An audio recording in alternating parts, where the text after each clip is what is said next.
So this takes us to our second part, which is steps to uniqueness, because we need to know now, okay, now we've understood this playing emperor business. How do we get to uniqueness? And the steps to uniqueness, well, we're going to look at steps to picking one. We're going to start to also look at case studies and finally getting the word out. So this is part two.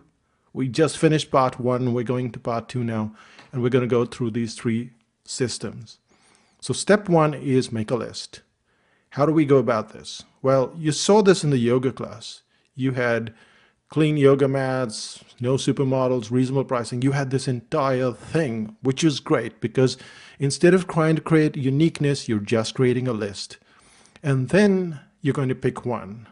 So how does this work? Well, maybe you'd say, hey, clean bathrooms, that's really good. That's something that I like. Maybe everyone in the group would like no supermodels so that they would not be intimidated, because a lot of people, especially, you know, when you're coming to a yoga class, you're intimidated by people being extra skinny or extra fit. And then say you've chosen injury-free. Now, what are you going to do? You could say, well, we'll have clean bathrooms and no supermodels and injury-free, and immediately you're killing it because you have to pick one. And so you get rid of something, and then you have one thing. And when you have one thing, then you've now chosen three and picked one. So why do you choose three? You chose three because it's easier. From 15, you go to three, from 3 to 1, and you'll find that you want to go through those steps and not jump from 15 to 1. And that one that you picked was injury-free yoga. So now you've picked it, but what are you going to do with it? What does it mean? You have to expand that whatever thing you picked. So the questions that you're asking yourself, and you want to write this down now, is what is it? What does the competition do? And finally, what do you do differently? So simple three questions. What is it? What does the competition do? And what do you do differently? And this is how you expand your concept. So when we start to look at what is injury-free yoga, what does the competition do in terms of yoga, and what do you do differently? That's what we're doing. So injury-free yoga, and here's the answers. What is injury-free yoga? Injury-free yoga is the yoga that minimizes strain. Others make you go crazy with the yoga, damages your knees, damages your back. And what we do is injury-free yoga. Your back and knees are safe. Your back and knees are safer. So what you've started to create is something that's so simple that when it was told to you the first time, injury-free yoga minimizes strain on your back and knees, now you can go and tell this to 50 people and there is no dropout. Notice, once told you, just once, and there is no dropout. You can remember it for the rest of your life. 5 months from now, 6 months from now, 10 months from now. No problem. Because of the simplicity. And the simplicity is, what is it? What does the competition do? And how do you do it differently? So let's look at a second example. Let's say you had like a homeschooling business. Well, in a homeschooling business, you would have a whole bunch of things that you could possibly, make a list about. So again, we go about the system, making a list, pick one, and expand that one. So here we go. Now this list was not as simple as the yoga list. It's a little more detailed. You have to read through all of this stuff, but you know what you're doing, technically speaking at least. And so you come up with a list and you go to possible clients if you have clients and get feedback from them, and then you play Emperor as well. And when you play Emperor, maybe you come up with this list and then you decide, okay, I'm going to pick 3, and you pick 3. So now you've got things that you would say, well, if I were to play Emperor, this is what I'd do.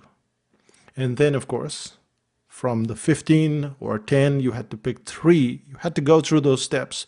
15, 3, 1. And we're going from 9, 3, 1 in how to teach without books. Now see how simple and effective that is. It's simple and there is no dropout there.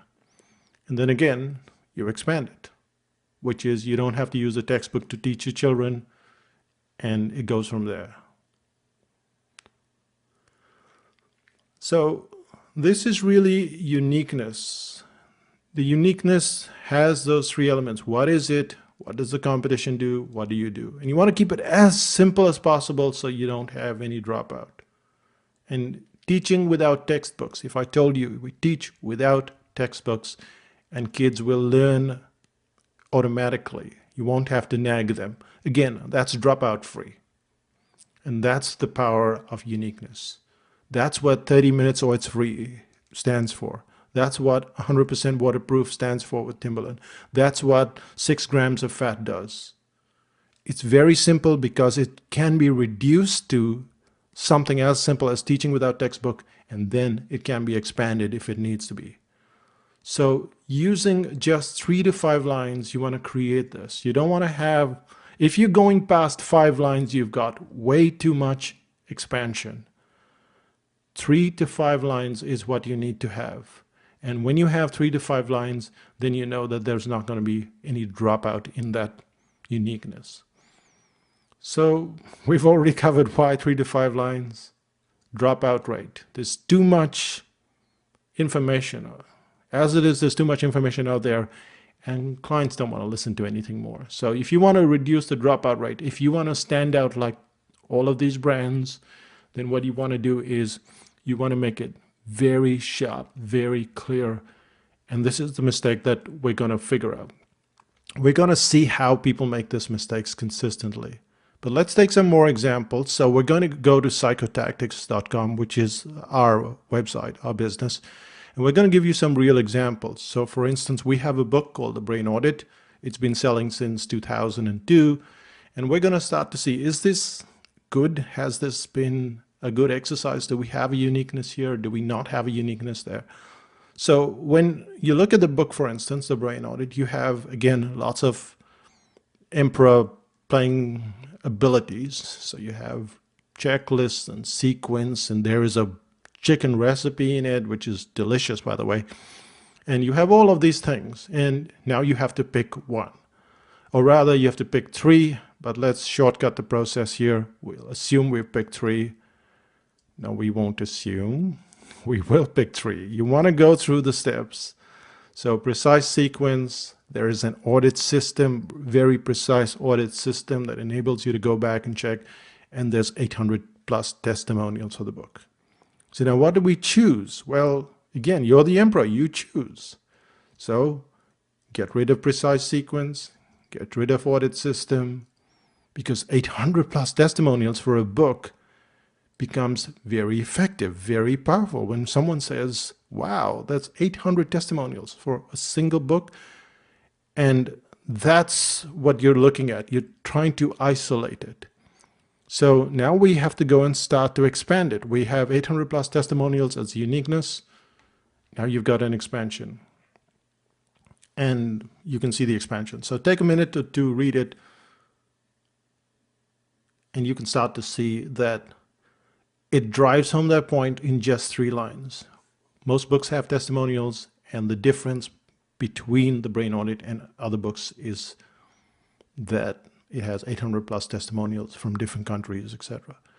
So it's dealing with those 3 factors of competition, what is it, and how are we different. Now let's take a second example, which is the article writing course. Now, we have a very successful article writing course. It often sells out in less than 60 minutes. This time it's sold out in like 60 minutes and the first batch is filled. And this is a very expensive course. It's upwards of $2,500. We've increased the prices over and over again. It's gone up by 60% and people keep signing up. So what's really happening here?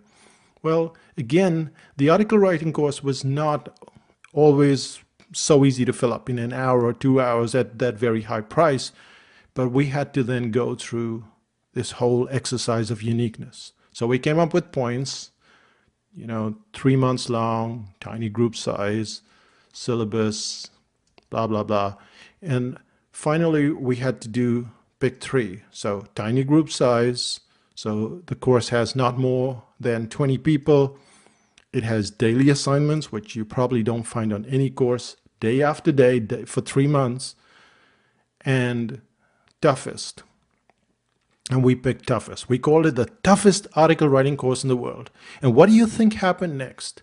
You would think it would drive everyone away, but instead people latched onto that uniqueness and they bought into toughest. And so you eliminate everything, even though there's all this other stuff to pick from, and then you get an expansion.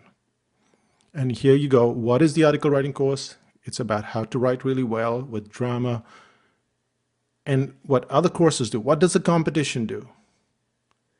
And what does the Psychotactics article writing course do? So what's been the result of this? The result has been phenomenal. I mean, we're selling out the course 6 months in advance. But what's really happened is the teacher hasn't changed, the syllabus hasn't changed, the notes haven't changed, the audio hasn't changed, nothing has changed. The only thing that changed, or one of the only things that changed, there are always little things that change, but we changed it to the toughest writing course in the world. And that changed everything. The uniqueness drove people mad. Just like it did with Domino's, just like it did with FedEx, just like it does with everything. Once you create a uniqueness, people latch onto it and are willing to pay more because they know the answer to why. So once we understand this, we still have to get the word out. So we've created our uniqueness, we've gone through the steps, but we still have to get the word out. Now, have we got the word out with a brain audit? And we'll just do a pass or fail. We're going to psychotactics.com, and when we go to the page, we start to look at the page and we start to search for the uniqueness, and we go left and right and up and down. And guess what? The uniqueness is nowhere in sight. You can actually go through that page right now on Psychotactics, where we're selling the brain audit, and you will find that there's no uniqueness. So it's a fail. On the other hand, when you go to the article writing course page, you'll start to see immediately there is the factor of toughness. So it's there in graphics, it's there in words. So you start to see that anything in life can be described with cat level, dog level, or baby level. Cat is where you don't have to worry about it too much. Dog is where you have to kind of take it for a walk. And then baby, where they just cry all night. And you have to stay up for 3-4 months in a row and you don't get much sleep. So we've used graphics, we've used text, and we're driving home the uniqueness. But is this a uniqueness? Yes, it is, because when you start to look at it, you start to see there's more and more. It becomes the central force. So when you ask the clients why they chose it, they give you different reasons. But when you say what's unique, they say it's the toughest writing course in the world. That's why I wanted to be part of that system. Yet, look at what it says. Reason 2. Reason 2 means it's not unique. Reason 2 means it's one of several things. And so even when we start to look at our own sales pages, we start to realize, well, we want to say more than one thing. And in this case, you can see reason 2 means that we have to go back and we have to strip that page a bit and make it the single most reason. And that's when the message is going to get across. That's when your clients are going to say, yep, that's the same reason why I'm buying it. So let's just summarize what we've covered so far. The first is the steps to picking one. We looked at how we went about with features and feedback and all that kind of stuff. And we started to play Emperor and we picked one. We looked at the case studies. We looked at all of the article writing course. We looked at the brain audit. We looked at all of those things. And we realized one thing, that it doesn't matter if we have the greatest uniqueness in the world. It didn't matter that we had 800 plus testimonials for the brain audit. If we don't get the word out, and we don't get it out visually and textually and in every possible way, especially just on your sales page, for instance, or just on your brochure, it doesn't matter that you have the greatest uniqueness in the world. You have to get the word out. And that brings us to the end of the second part. So in the first part, we started to look at uniqueness. The second part, we start to then go through the steps, and now we're going to the mistakes that we make with uniqueness.